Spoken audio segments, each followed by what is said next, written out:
Morning, it's about 6 a.m. I'm recording in my basement where I've got my hydroponic stuff set up.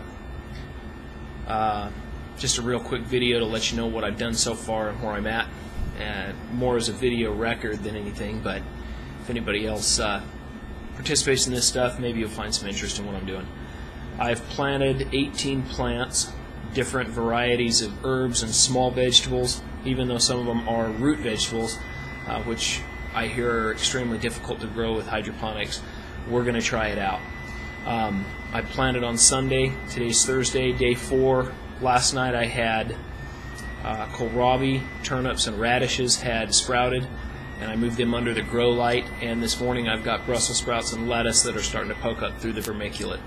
What I've done is planted in small Dixie cups, punched holes in the bottom, one on each side, filled them with vermiculite, filled them with cold water, put the seeds in, and then moved the little seeds out to my garage where it's about 90 degrees, and left them there for 6 to 8 hours, then moved them back into my basement where it's even 72 degrees.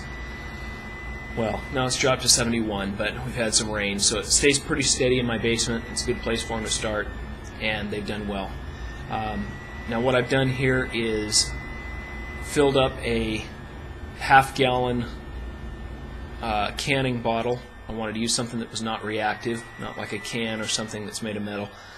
Filled this up with water and then added a half tablespoon, which is about a teaspoon and a half, of Dyna-Gro, liquid Dyna-Gro. This is 795, as you can see. I've had great success with this so far with my tomatoes and my beans. I'm going to let the water acclimatize here in the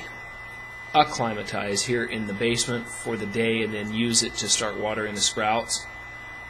Probably drip just a few drops on them per day to keep them from getting over wet until they're big enough that they need to have a steady flow.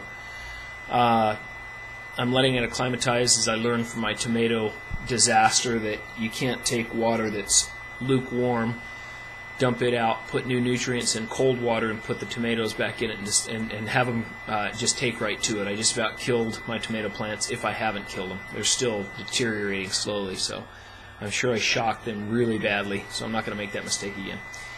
Anyway, that's where we're at this morning, and I'll update this as time goes by. This will be both on the website as well as on YouTube.